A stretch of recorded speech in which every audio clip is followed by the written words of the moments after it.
Vamos falar da CPMI, mas na verdade a CPMI acaba sendo, sendo resvalada por esse assunto. A Polícia Federal concluiu que o deputado André Fernandes, do PL do Ceará, teria incitado os ataques do dia 8 de janeiro. O Bruno Pinheiro tem informações lá e vai nos trazer detalhes, porque esse parlamentar é autor do requerimento para essa instalação dessa CPMI mista que apura os ataques lá do dia 8.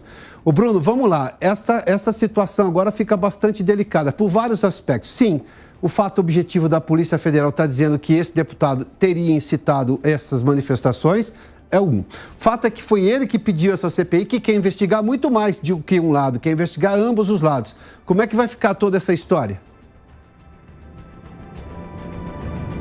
E, inclusive, esse requerimento lá no início não era de interesse lá do Palácio do Planalto. O deputado André Fernandes, que agora está sendo investigado, de acordo com a investigação da Polícia Federal, que já se encerrou e enviada ao ministro Alexandre de Moraes, que é o relator, que nas redes sociais, naquele 8 de janeiro, enquanto a invasão estava acontecendo, André Fernandes chegou a compartilhar nas suas redes sociais a porta do armário do ministro Alexandre de Moraes. E diante disso, os investigadores entenderam que houve uma incitação, uma violência contra o Estado Democrático de Direito.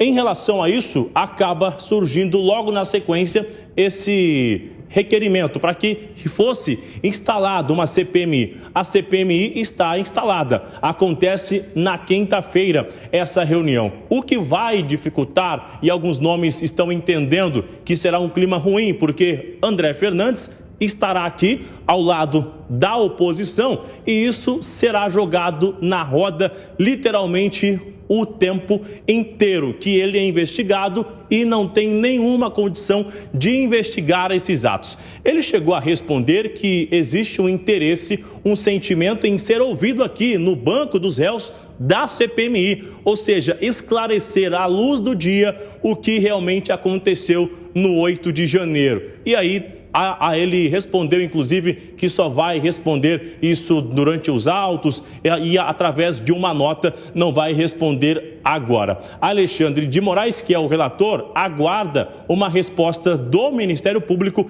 em 15 dias para entender o que será feito a partir de agora. Uns chegam a falar que a vinda do deputado André Fernandes na CPMI não seria legal. É importante haver uma substituição. Até agora não houve nenhum sinal. Ele vai continuar na CPMI e vai continuar numa tentativa de apresentar requerimentos, imagens e outras informações, inclusive sobre aqueles relatórios que, segundo a oposição, eles chegaram a serem até mesmo ignorados e não foi olhado esse relatório que apresentava um risco de invasão aqui no Congresso Nacional. Então, agora, em 15 dias, aguardar o novo entendimento que será enviado ao ministro Alexandre de Moraes. Esse já é o segundo deputado investigado nos atos do 8 de janeiro. Na CPI do MST, o deputado Zucco, ele também é investigado em relação a essa incitação de uma violência sobre o Estado Democrático de Direito, viu, Piotr?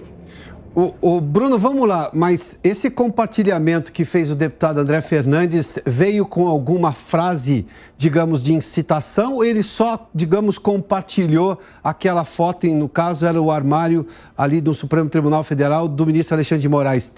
Tem elementos, porque esse é o tipo de coisa que, do ponto de vista jurídico, precisa saber exatamente o que é incitação ou não. Isso já se configura incitação? Opinião da polícia é só opinião da polícia. A polícia investiga, a polícia não julga. Tanto que ela aponta aqui os elementos e, claro, o Poder Judiciário é quem vai julgar. Com amplo direito de defesa, é o que se espera. Mas esse compartilhamento foi feito, digamos, com alguma, frase de vamos embora, vamos fazer, alguma coisa assim, ou absolutamente foi só um compartilhamento?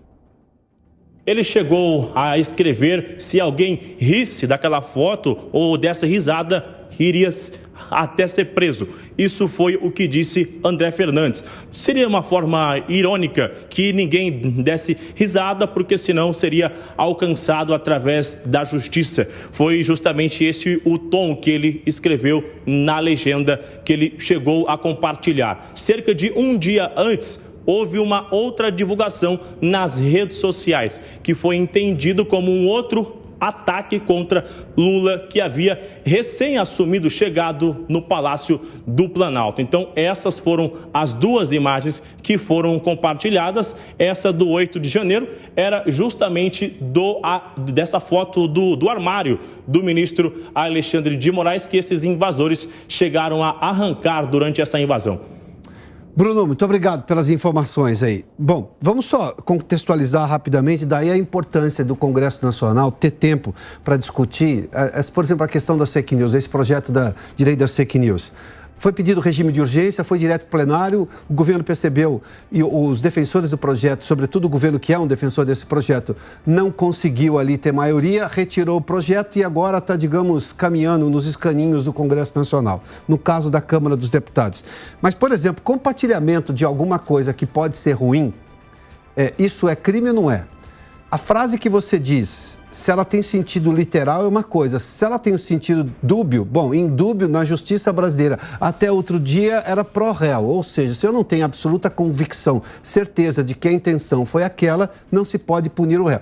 Esse era o entendimento da justiça até, digamos, toda essa releitura da Constituição, do Código Penal, das leis que a gente está vendo recentemente, as quais nós temos debatido aqui com muita frequência. Mas a questão é, eu venho dos anos 80 e dos anos 90 e a liberdade de expressão tinha uma outra visão e um outro entendimento. Óbvio que todos aqueles atos do dia 8 de janeiro são repudiáveis. Isso nós já falamos sobre aqui, mas é importante a gente frisar. Agora, uma coisa é você apurar o fato e punir culpados.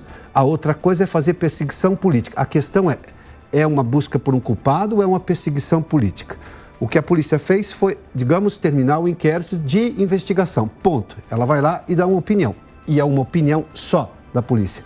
É a justiça quem vai fazer o devido julgamento, que se espera com o devido espaço para a defesa também. Coisa que também a justiça brasileira, sobretudo as cortes superiores de Brasília, têm sido acusadas de não darem espaço aos advogados. Já se manifestaram, inclusive, publicamente, inclusive em entrevistas aqui na Jovem Pan. Sem direito de defesa, não tem justiça. 4 horas e 13 minutos, e vale para todo mundo, até para traficante. Você também acompanha isso. O fato é que não pode valer para o traficante e deixar de valer por uma questão de opinião pública.